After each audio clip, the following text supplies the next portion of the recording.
toujours notre tradition depuis quelques années d'aller autour de 15 à 20 minutes. Donc, nous allons continuer à faire un effort pour ne pas aller au-delà, même s'il y a beaucoup de choses à dire. Chers amis, je vais commencer cette émission par ce verset biblique. Nous allons lire ensemble 1 Corinthiens 9, au premier verset. Nous allons lire jusqu'au 7e verset, c'est là où nous allons nous arrêter. Donc, ça c'est Paul qui parle. J'aimerais vraiment que vous puissiez prêter attention. Ne suis-je pas libre? Ne suis-je pas apôtre? N'ai-je pas vu Jésus, notre Seigneur? N'êtes-vous pas mon œuvre dans le Seigneur? Si pour d'autres, je ne suis pas apôtre, je le suis au moins pour vous, car vous êtes le sceau de mon apostolat dans le Seigneur. C'est là ma défense contre ceux qui m'accusent. N'avons-nous pas le droit de manger et de boire? N'avons-nous pas le droit de mener avec nous une sœur qui soit notre femme, comme font les autres apôtres et les frères du Seigneur, et s'effacent?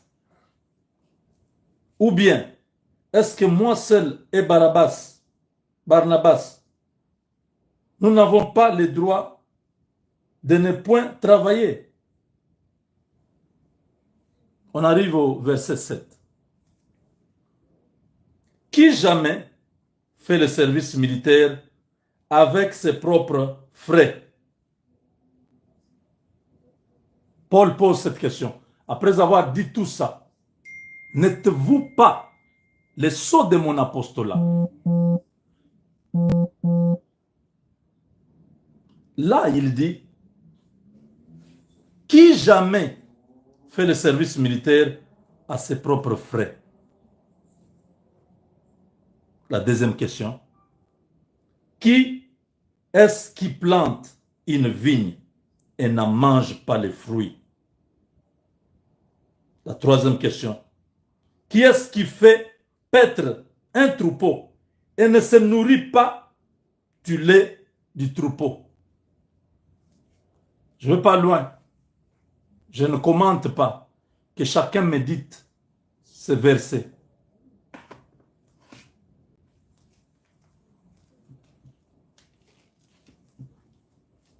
Je suis le premier en 2018 de vous avoir parlé du deal que nous attendons tous aujourd'hui. Nous ne sommes pas devant ce deal. Tout le peuple n'est pas en ébullition pour ce deal que le président Tshisekedi va signer avec les Américains. Je vous ai parlé de ce partenariat avec les Américains. La seule solution que Dieu avait donnée pour la RDC. En 2018, vous êtes témoin de mon apostolat. Vous avez vu ce que Dieu fait avec moi. Je vous ai parlé de tous ces généraux qui sont qui étaient à la présidence, qui étaient à l'état-major. Je disais au président matin, midi, soir, changez ces gens. Aujourd'hui, vous ne voyez pas. Vous avez oublié. Je parlais de Toumba, Franck Toumba, matin, midi, soir, de Chiwewe, de tous ces gens-là, la chaîne de commandement. Qu'on change ces gens-là. Vous n'êtes pas témoin de mon apostolat, de mon appel pour ce travail. Ce que j'ai fait ici, vous pensez que j'ai inventé ça? Un homme qui peut inventer, peut parler comme je parle. On ne peut pas étouffer ce que Dieu a mis dans l'homme. Oui, vous pouvez faire tout. Vos réunions, vous vous rassemblez, vous dites non, pas lui. Vous ne pouvez pas étouffer ça. Les frères de Joseph ont commencé des problèmes pour une tunique. Joseph leur dit, la tunique que je porte, c'est mon père qui me l'a donnée. Si vous avez besoin de cette tunique, demandez au même père qui est notre père. Mais n'enviez pas ma tunique multicolore. Ce que j'ai reçu de Dieu. Si vous enviez ce qui est à moi, demandez à ce Dieu-là qu'il vous donne ce que Moubenga a. Ils ont fait des problèmes à Joseph. Ils ont essayé de l'étouffer. Joseph a vu un songe. Il y avait 11 étoiles. Le soleil et la lune. Quand il parle de ça, son père dit, donc c'est moi et ta mère qui sont, et tes frères qui allions s'agenouiller devant toi. Ils n'ont pas compris que l'enfant avait quelque chose. Il a seulement dit, c'est ce que je fais ici. Hein, Moubenga, émotion. Il n'y a pas émotion ici. Quand je dis des choses, vous voyez toutes ces choses se réaliser. Aujourd'hui, Kabila est où? Dieu nous a parlé, je vous ai parlé. Il est où? Où sont les Rouberois? Où sont ces gens-là? Ils sont où? On ne résiste pas à l'Esprit de Dieu. Quand l'Esprit de Dieu parle, Dieu ne descendra plus parler comme ça avec une voix qui tremble pour que vous sachiez que Dieu parle. Dieu utilise ses serviteurs. Tout ce que nous avons prédit, vous le voyez s'accomplir. Le Seigneur fait en sorte que ça sorte avant que ça s'accomplisse. Pour que les gens ne disent pas, non, tu savais, non. Vous dites quelque chose, 6 mois plus tard, cette chose-là se réalise. Vous dites quoi? Que je savais dans 6 mois ce qui allait arriver.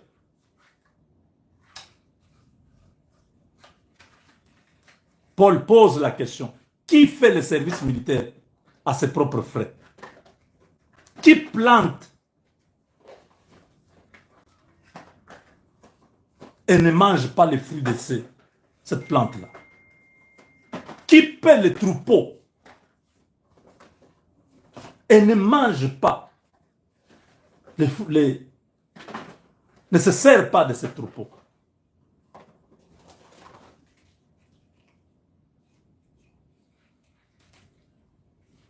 Si le Seigneur ouvre une porte, personne ne peut fermer ça.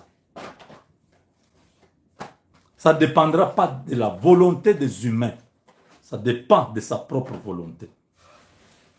Ils ont mis Joseph dans la citerne. Ils pensaient que c'était fini. Les Ismaélites passaient par là. Ils ont dit, mais le gars est toujours là. Vendons-le. Ils l'ont vendu. Ils pensaient avoir étouffé la vision des 11 étoiles, la lune et le soleil. Ils se retrouvent dans la maison du Potiphar. Là-bas, la femme du Potiphar fait un problème. Joseph se retrouve en prison. De la prison, Joseph s'est retrouvé le numéro 2 de l'Égypte. Les voies de Dieu sont insondables, mes frères. Vous qui avez un langage facile d'insulter, de parler, parce que nous avons critiqué le gouvernement. Parce que pour vous, Félix Tshisekedi est parfait. Tout ce qu'il fait, on doit acclamer. Quand vous avez un pays qui manque de tout, on prend 50 personnes, on met là-bas. On dit, diminuez-nous, mettez-nous 20 personnes. C'est tout. On n'a pas demandé beaucoup. C'est tout. Et les 20 personnes, qu'on change. Il y a un grand pays avec toutes les compétences. C'est tout ce que nous avons demandé. Manquez de tolérance, vous parlez, vous insultez les gens. Moi, je n'ai rien contre vous. Mais que le Seigneur, le Dieu de Jacob, c'est lui qui m'a donné ce que j'ai, que je vous communique chaque jour. Qu'il vous pardonne.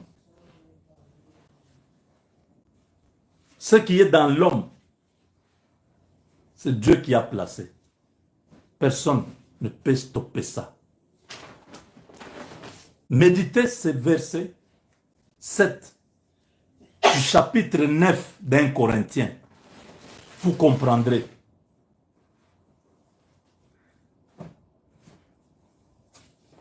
Si vous n'êtes pas chrétien, je comprends. Mais tous les chrétiens, lisez ce verset. Je lirai ça régulièrement. Que chacun de nous comprenne que ce qui se passe chez nous, ce n'est pas normal. Les choses doivent changer.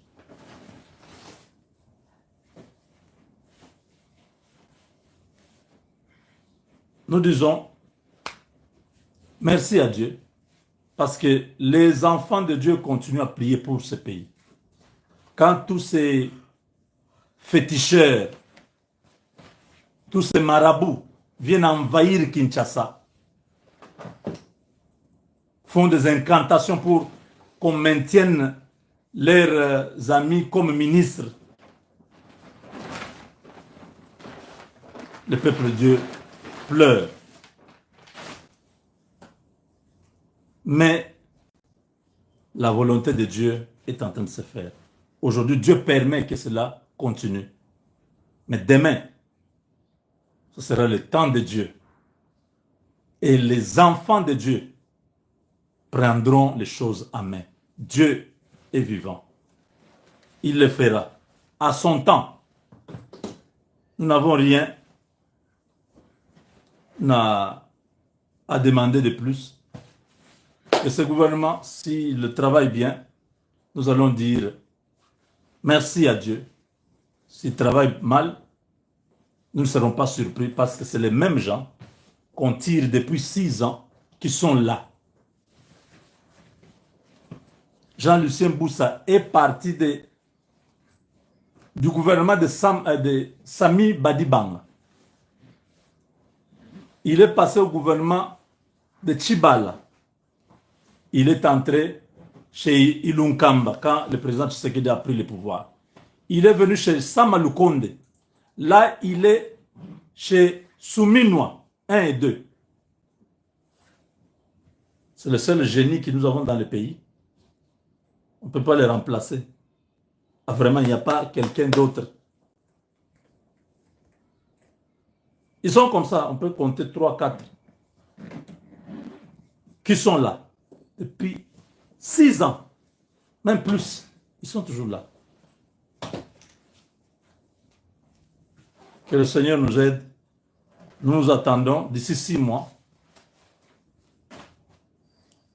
Parce que nous avons eu quelques assurances de non, mon frère, ne t'inquiète pas, calme-toi, voilà ce qui se passe.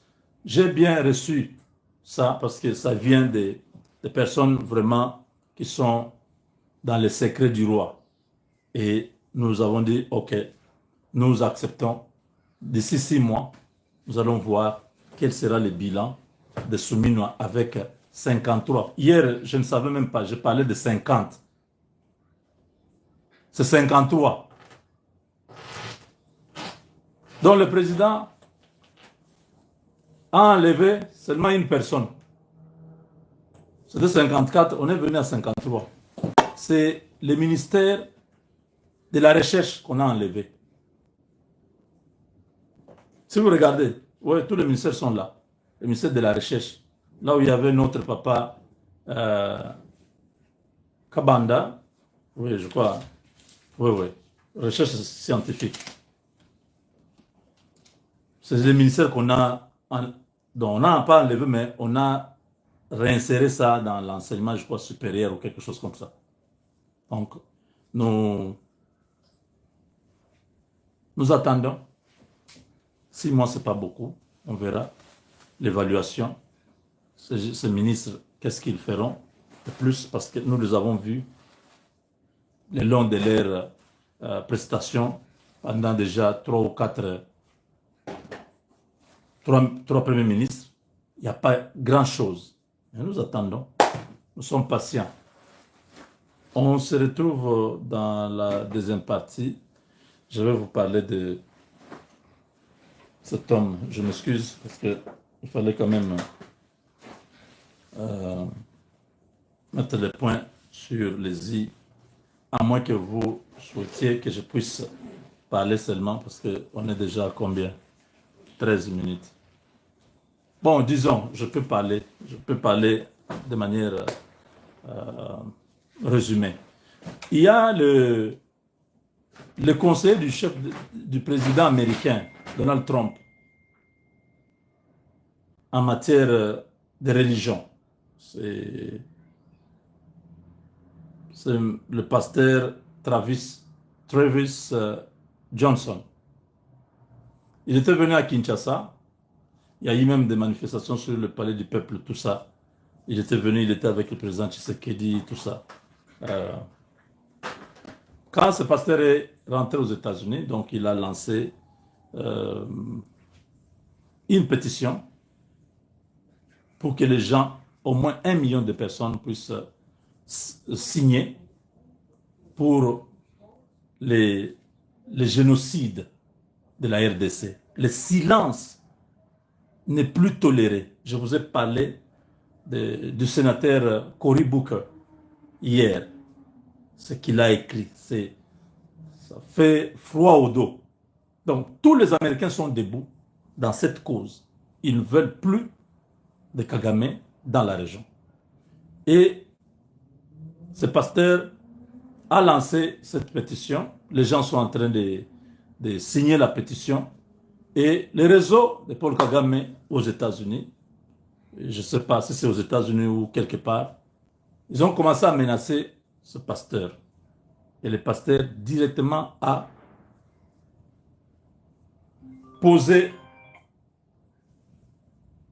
saisi directement Donald Trump et FBI pour que cette histoire soit tirée au clair et que ces réseaux-là soient punis sérieusement. Ça, c'est la fin. Kagame met fin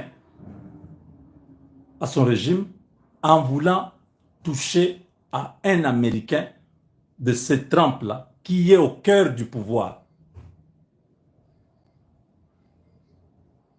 Moi-même, je me suis dit, est-ce que lui-même est au courant ou bien ces gens-là agissent par leur propre